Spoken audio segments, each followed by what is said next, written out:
Man, I tell you, there was nothing like gaming in the 2010s. 2017 Fortnite arguably has one of the best peaks in gaming of all time. Black Ops 1, best guns and zombie maps in the franchise. Minecraft, the 2-week sessions didn't even exist. We actually played past it. And I can't forget about GTA 5. Even further back, hopping on the Wii, playing some Mario Kart, Wii Sports, Smash Bros at the family function.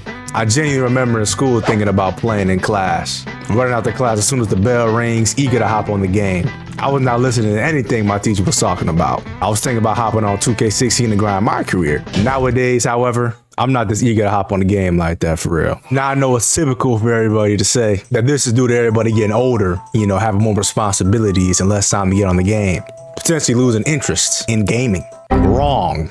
For one, if you're actually a gamer, you're not ever going to really lose interest in playing a game. I find myself playing much older games, specifically old Sonic games on my PC right now. This is one of the main reasons why I even bought a PC. I can download all these games for free or at a discounted price, and mods, of course. But besides the getting old excuse, another main reason why I'm playing games on my PC by myself is because these multiplayer games is ass now. No bullshit. All these companies are addicted to having a battle pass because of Fortnite. Microtransactions are absolutely ridiculous, and games are just being released unfinished and consistently having 40 to 50 gigabyte updates to just add straight bullshit to the game. All this can be chalked up to corporate greed and the developers simply losing passion because of it. Innovation is dying. Games like Little Big Planet 2 are not being released like that often. I mean, now I guess you got Roblox, but I mean, that shit got exposed for having predators on that shit. So it's like, that's just fine. Why hasn't there been a new Infamous game release? I'm still waiting for that shit to get released. I ain't gonna lie to you.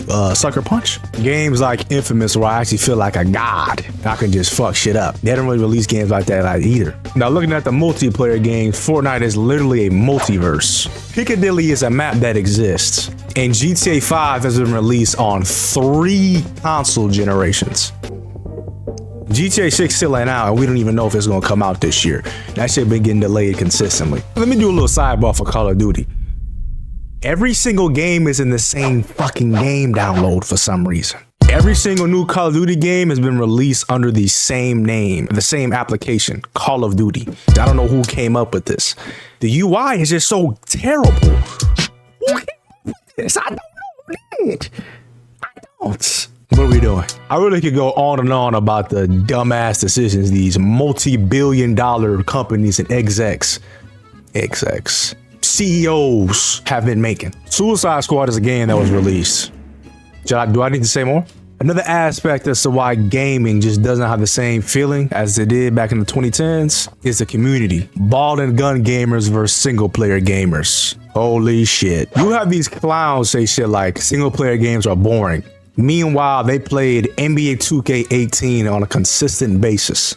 And then you have these higher than thou dweebs belittle the other side, or the ball and gun gamers, which to be honest is low-key is well deserved. Mind you, I also have almost bought every 2K and complained about it for years. I even broke the disc for 2K16. It low-key became a tradition of mine right before the next game came out. One of the games that was released in the 2020s, that's kind of on the top of the game right now, Elden Ring. I tried playing that game. I'm not gonna lie, the combat is just boring to me. It's really hard to get into, to be honest with you, which I guess makes sense. After the short tutorial in the game, they kind of just throw you in the map, and the only sort of guidance is the little gold arrows on the map directing you towards the boss. I shouldn't have to look up a YouTube video for basic game concept and controls. Mind you, I'm not gonna do that if I don't even find the gameplay good or the combat is boring. You elitist gamers should take this into perspective when trying to ask people to play these games and expand their gaming palette. Elden Ring shouldn't be the game you should suggest to these people, I'm gonna be honest with you. Or suggest to me, because I'm a part of it as well. I'm gonna keep it a stack. Now you may be thinking, Kai Cenat played Elden Ring. So the reason why Kai Cenat played Elden Ring is because the nigga was streaming.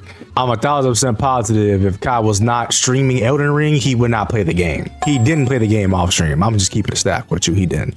I mention all this because ball and gun gamers, a majority of the people who play video games and spend the most money on microtransactions, they have influence, or rather the loudest voice when, making Twitter posts, TikTok videos, commenting under community managers, raging about the game. All this is a fact regardless if we consider them real gamers or not, if you consider me a real gamer or not. And I bring up the game Elden Ring, of course, because it's literally the most popular game right now, or at least RPG story mode game. Another 2020 story mode game, Marvel Spider-Man 2. The game was released unfinished with a somewhat empty combat system, to be honest with you. The game had a rushed story. This is due to the father company pushing these developers to get the product out quickly, meet the deadlines. The people who leaked this game's DLC, fuck y'all niggas, no bullshit. That's also another problem. Niggas like to leak games now. This shit lame as fuck. Regardless though, stuff like this shouldn't be happening, especially when I'm spending $70 for the base game, and if you want to be different, like I did, you spend like $80 or $100 on a deluxe edition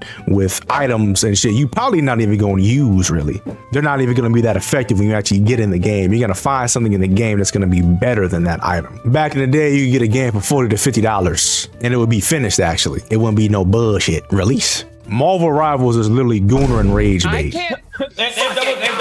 But to be honest, it's one of the better live service games out here, probably the best. One of the lost arts in gaming in the past was split screen or local gameplay. Playing Smash Bros mainly on the GameCube, Marvel's Ultimate Alliance, or Lego Batman while sitting right next to the people you're playing with. I feel like nowadays these gaming companies really aren't considering this aspect. They're focusing on the profits rather than actually making the game good. I feel like the only company who really keeps this standard intact somewhat is Nintendo, which is kind of crazy to say considering they dropped the Nintendo Switch for $600. What the fuck?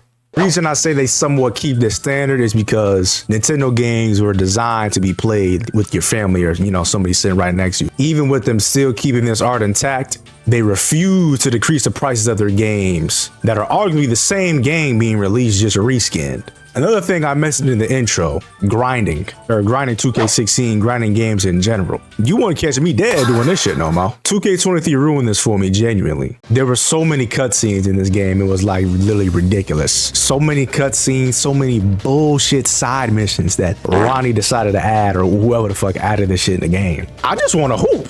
I couldn't play a fucking My Career game without watching an unskippable cutscene, man.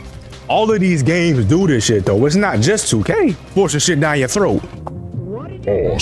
Every time I open a major game, whether it's Fortnite, Call of Duty, GTA, 2K, they're begging me to buy a battle pass, VC, or a weak ass skin that I can't even see because the game is in first person. I'm talking about Call of Duty. By the way, can I just play the game? Like seriously, let me decide whether or not I want to buy shit from a game I already spent $70 on. This is why I'm on PC playing Sonic Heroes, some old ass game. I don't have to worry about that bullshit. The game came out in 2003. It didn't even exist. Microtransactions didn't even exist. You know what I'm saying? I hope these last 4 years of this decade prove me wrong. The rest of 2026 is looking pretty good, to be honest, for gaming. Reminiscent of the 2010's. The Wolverine game coming out, Lego Batman, and, you know, GTA 6. GTA 6. But will they really have that same feeling we once had in class? Guess we'll find out.